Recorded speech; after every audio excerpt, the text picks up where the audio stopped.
Alright, let's show you how I kind of did this picture. So here you obviously, before and after. I've got my history panel here so I can just kind of bounce around and show you the different steps of the process. Let's start from the original crop. Okay, so now they're the exact same thing before and after. Basically, a lot of what I do is painting. So if I bring it back to the beginning, to where we just were, click on the paintbrush and I hit the letter O, it's going to highlight whatever one I'm currently selected on. So you can see I do a lot of weird shit here. A couple different things. I do basically the same process here for absolutely every fucking portrait I've ever done. I just change how drastic I do different things. For this one, because I was kind of going that gritty look, I did a lot of clarity and sharpness for a lot of different things. Usually the very first thing I do, full skin. Anything skin at all, arms, doesn't matter, whatever it is. If there's skin in the picture, I soften it right away. So I just, again, hit O to get everything red so you can see what you're doing.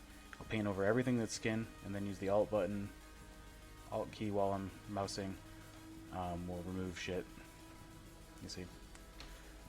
So I paint everything red first, and then I'll remove like the eyes, the teeth. Usually I'll remove like some parts of the mouth, the lips, and then any hair. You never ever want to soften hair.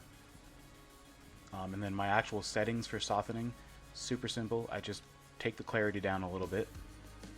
That basically just kind of smooths everything out. It kind of mixes the colors smoother, so it gets rid of like patchy red blotchiness. If you go too far with it though, it starts to look like an 80s crappy like family photo. You can see there, it kind of gets really weird. I just bring it off a little bit, somewhere between like 30 and 45-ish. I don't know. And then because that kind of softens the actual texture, its main purpose is to soften the color in the skin, but it's also fucking with the texture, so I usually add in some sharpness back up about the same as what I took out from there. So you end up with a smoother looking skin color, but it's still got, like, you can see the hairs and the wrinkles and everything, because I kind of like that for this particular look. It makes it look like it's not photoshopped so much. So that's the main thing I do with all the skin in general. And then the next thing I'll do is the exact opposite, where I sharpen other things.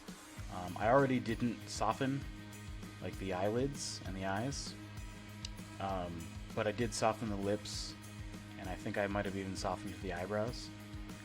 Again, that mostly is just to help the color be more uniform, and like when it comes to lips, you get a lot of little dry spots and stuff.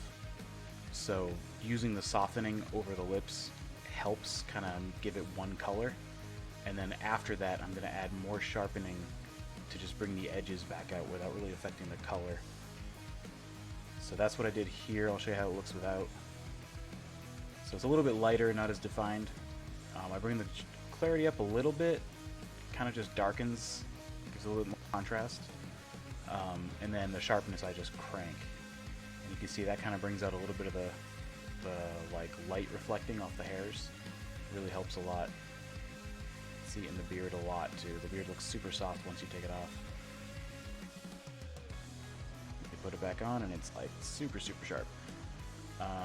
Next thing I do usually is I'll just whiten things. So I think that's this one here. Yeah, so a little bit of a boost in the highlights just to kind of brighten it up a little.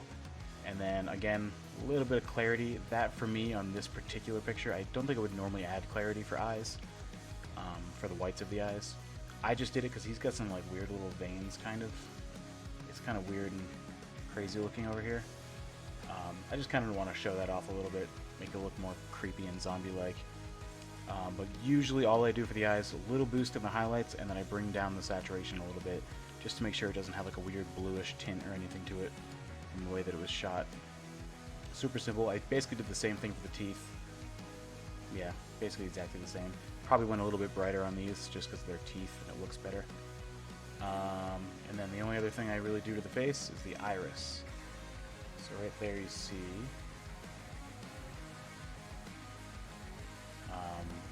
So what I try to do is I really try not to get the color anywhere that it doesn't need to be. So usually, like when I do this, I'm actually going to erase it and show you how I kind of do this. I'll go to each eye and I do this under one thing. I'll try to make the brush about the thickness of just the iris without the pupil, and I'll go around. But it's kind of hard to get it perfect sometimes, so I'll usually just kind of let it be a little messy, and then holding the Alt button, I'll go back in, make sure I don't get any on the eyelids or any on the whites of the eyes, and then I'll usually just round out the pupil a bit.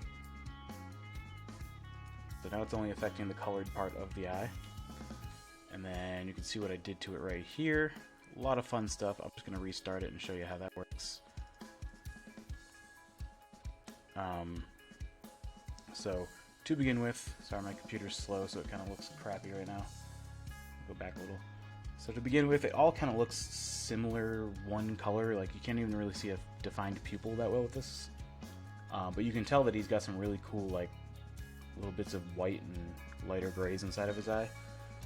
So that's where I kind of bring in the contrast a little bit. It separates the dark from the light, and then I crank the whites up. You see how it kind of gives it that like nebula look, kind of crazy looking. Might even go with the highlights a little. You can definitely go way too far with this and it looks fucking creepy, but if it works, it works. Clarity kind of does the same as contrast. It actually pulls away some of the lights, and then sharpness, bring up some sharpness. And then there's two ways to go about doing the eye color. Usually I'll try to just use saturation, but sometimes because of the way that I've already treated the whole photo, it just doesn't really give the right color. So I think like what I would do for this one is I'll literally go and add color to it, and obviously that's extreme. Closer down to the gray, the less color. But if I can just kind of find like a happy little bit of color that I can add to it, I think that looks a lot better. Yeah, so that's the eyes, and then basically that's all I really do as far as the textures and stuff of the actual skin and the face. And then the way I kind of got the overall look, that's a preset that I did based off tone curves. It's really subtle changes, but they do a lot. So if you go to the tone curve right off the bat, first time ever using it, it's just going to be RGB, which is basically everything at once. So you're only really controlling your brightness values.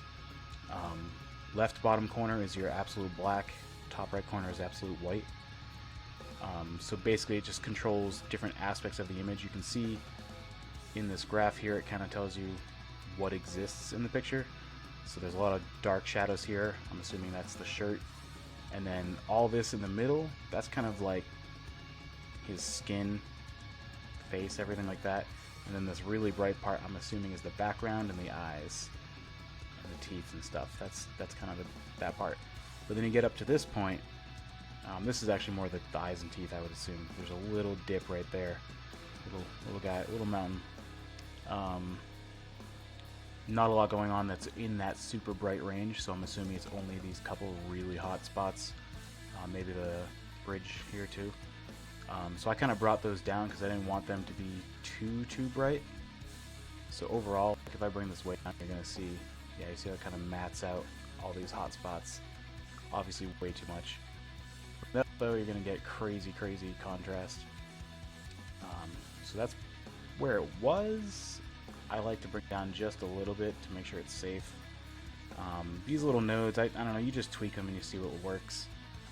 Usually, if I'm trying to go for that sort of cinematic-ish kind of look, there's like an actual scale for broadcast for televisions and stuff, of darkness, what's actually allowed to be shown on the screens, or what can be shown. So usually pure black, you can't recreate that on a TV screen because TV screens are literally light. So it's all done with contrast and makes things look black, but they're not actually black. So usually it's best to kind of get rid of any pure black. So that's why I just have this slight little lift here from down here. If you watch the shirt, it's like super dark. Right up just a little bit, and that takes it away from being pure black. It gives it a little bit of depth. Kind of gives it like a more film kind of look. Same thing over here, just the shadows. I just brought it up a little bit to make more of these like darker gray areas come a little brighter without really affecting his skin or anything. But the cool thing about the tone curve, which I think is the most important tool, is you can break it down separate RG and B. Basically, looking at it from this view, if red, green, and blue are all exactly the same, then it causes pure white. So that's basically what white balance is. But this lets you basically adjust your white balance for individual sections of brightness. So like right here, I've kind of skewed the balance of the low end of the shirt. Basically, I pulled the reds down a little bit, which lets the blue and the green kind of come through a bit more, which you can kind of see that, you know, movie cinema teal and orange kind of look going on. If I bring that back, it looks almost more brown, which is kind of close to what the actual shirt looked like. You know, black's never black. But by bringing it down a little bit, it almost looks like it's more black, but it's got this bluish green tint to it. And then again, same as I did with the highlights originally, I just brought it down a little at the very top. That's just to make sure I don't have any like weird pinkish colors inside the eyes. And then same thing, kind of same concept with the green and the blue. I just kind of rolled off the top end. Blue, I did take out a little bit of blue just in the shadow area right here, not in the blacks, but in the shadows. That's just like these kind of more dark gray parts of the wrinkles and stuff. I felt like they were too blue, so I did this to kind of give it more of a greenish look. And then I actually lifted it just a little bit in the very dark shadows. Obviously, you can go to an extreme there. It looks more like a Polaroid or something. But I just bring that up just a little bit. That's really where most of the color comes from. That's what my preset mostly was. And then the other thing that I usually mess with, which I didn't do too much of it in this because there wasn't a lot of color. I do it a lot more if it's like an outdoor shoot with trees or desert or something. But I'll use the HSL thing. This panel here. Oops. Goodbye. So usually what I'll do to sort of map out the whole picture and figure out what I'm working with, I'll put everything to negative 100 all the way down so it's black and white. Just like that.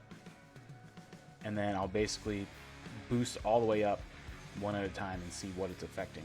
So like obviously this is mostly affecting the tongue and the mouth. You can tell there's like a little bit of color in the skin tone and around the eyes. And then orange is almost always going to be mostly your skin tone. So like bumping that up is just fucking, yeah, disgusting. Yellow, usually it's going to be in your hair and your skin. There's a very, very small amount in the skin. You can just kind of see it's giving this more of a greenish tint almost. With the blondes in the hair, you can definitely tell. Green, this particular picture, not a lot going on with the greens, blues, and purples. It's usually better to not get rid of the things that you don't see a change in. So like I don't really see any difference between these. The whole color looks a little different now that I put them all up, which is why I don't like to get rid of them. Because if you totally get rid of it, then you're clearly removing something. Like I don't know what's really getting pulled. I think you can see a little bit in the tongue even with the purples. It's super faint, but if you totally get rid of it, you're losing some of the total color quality. So usually what I'll do is I'll start everything back down, negative 100, find the ones that are affecting things, which is mostly these three at the moment. And then I really, you know, it's a silly picture, his tongue's sticking out. I want that tongue to be kind of the focal point. So I want to definitely kind of boost it a little bit. And then I just want to bring the skin tone back to where it looks like he's a human, you know, which that's actually not too bad. I like that. And then yellow, I'll usually bring a little bit into it, just to kind of give the skin a bit more liveliness. Helps with the hair a little too. And then for these ones, I'm going to just set them all at 0 and then dial them back just a little bit, just because I know I don't need them, but I don't want to get rid of them because I'm not sure if that'll fuck with it too much.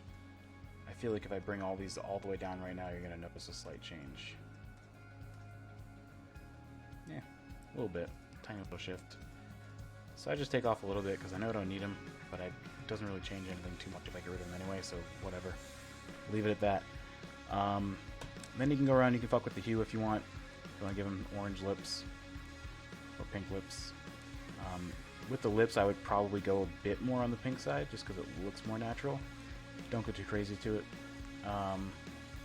Skin, again, it really depends. Kind of like the picture that you sent me where I was seeing like a weird, you know, yellowish, greenish kind of look to the skin.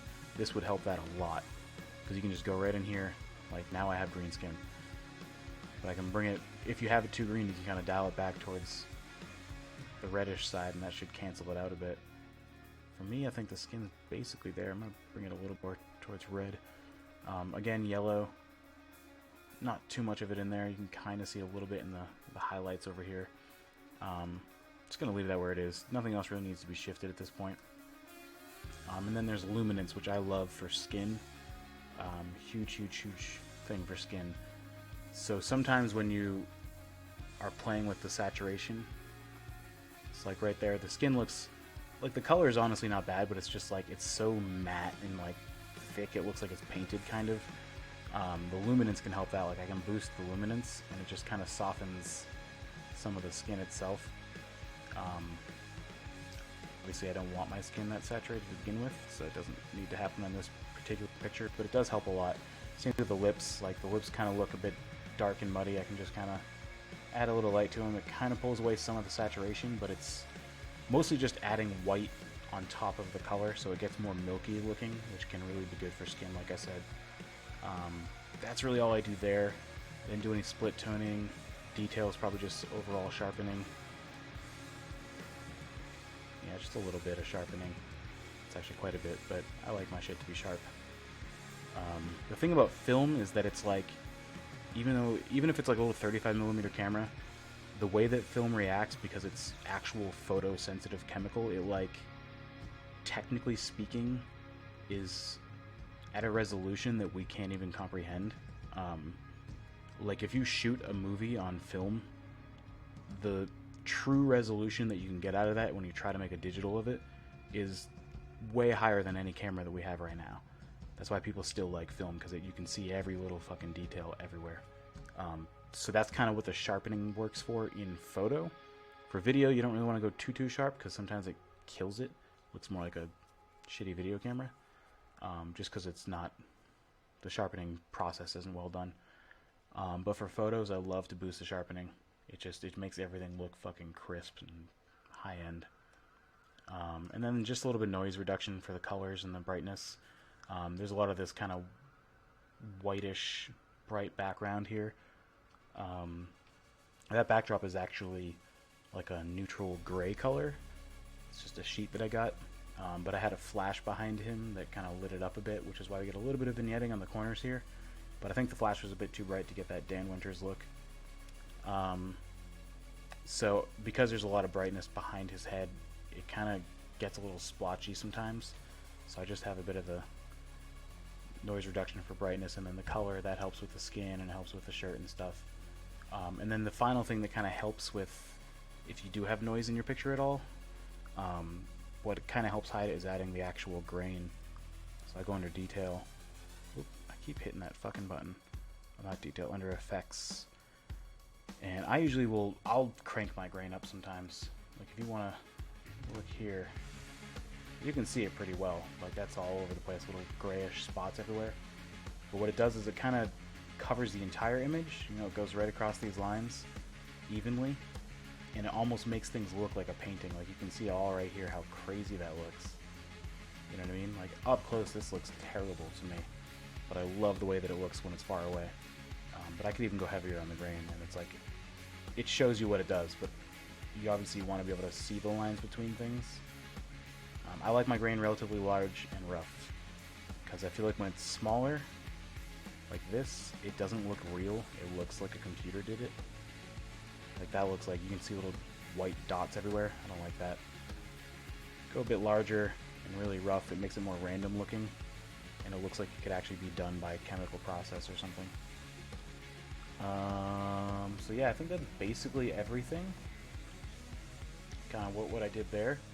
I'm gonna go back to square one and show you my history here right after the original crop. So this is now, this is before, and I truly did not light this well at all. Like that's one light. I think this was actually a test shot. That's why he was fucking around like that. I think at this shot, I think I only had the one LED panel right here, or maybe it was my flash. I have two flashes going, I think. Yeah, so there's a flash right behind him, and then there's a flash coming straight on him through an umbrella. That's what it was. That's all I had at this time. And then I think I did a couple test shots, and I ended up doing filling in this shadowed side a bit with my LED light. But with this picture, not very good lighting, so I had to do a bunch of shit to really make it pop. But this is where we ended up, which looks fucking crazy and not typical. I wouldn't do this on most things, but I just felt like it was fun. Looks cool, kind of has a painting look to it, kind of like Dan Winter's, sort of, but brighter. Honestly, kind of reminds me of like 90s like skateboard magazine photos. So, I don't know. Thought it was cool. That's what I did, bud. Have fun with it. And fuck you.